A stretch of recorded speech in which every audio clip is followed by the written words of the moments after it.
Samantala po sa isinagawang spot inspection sa PAO Quezon City District Office ay nagpahayag ang ilan sa mga PAO lawyers ng kanilang saloobin ukol sa paglilingkod nila sa PAO at sa ating PAO Chief Acosta. Panoorin po natin ito.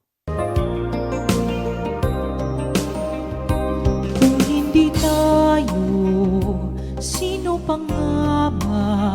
Bayang Pilipinas, pagkaganda, magmamahal at kakalinga.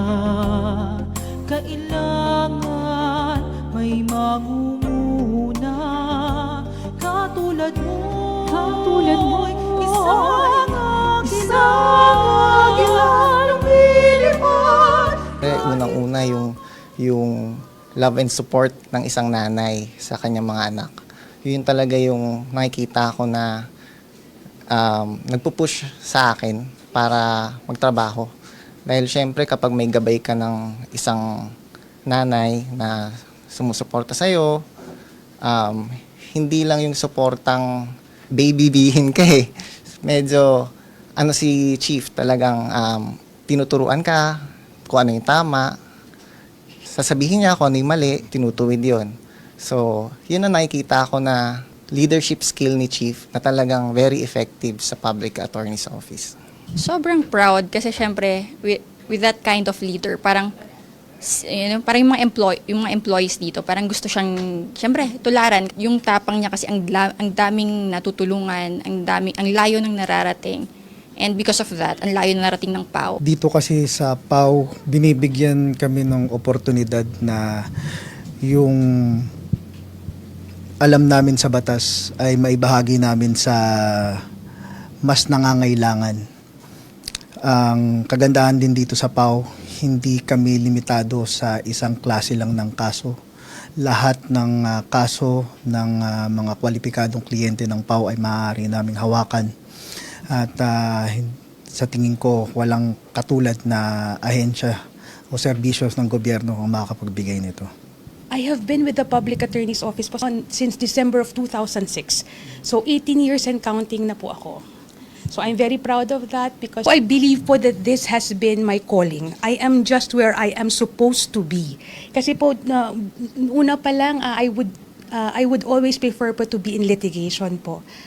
So ibig sabihin po, when I decided po to join po the Public Attorney's Office, this is my first job and my only job po, and my only passion po is the Public Attorney's Office. I've never been with any office except po Public Attorney's Office.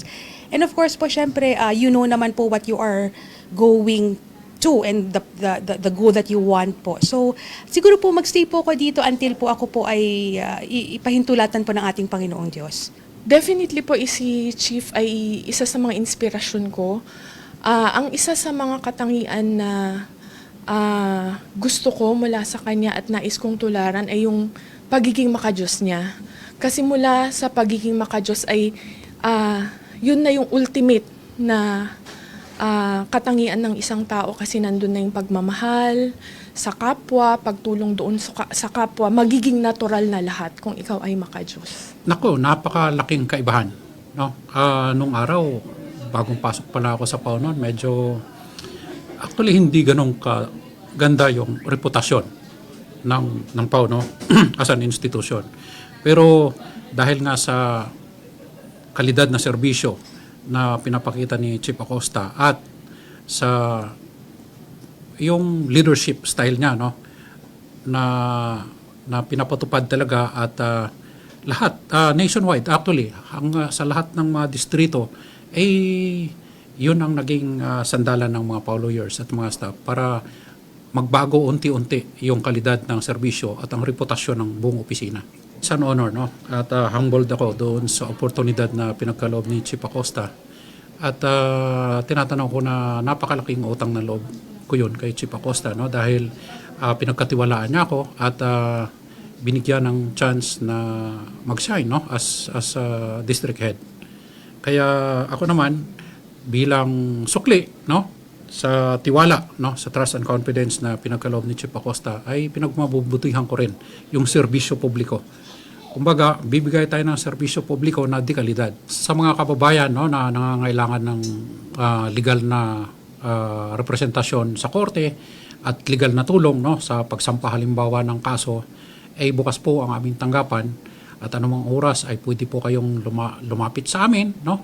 At basta kwalipikado lamang po kayo ay handa po kaming tumulong sa abot na aming makakaya.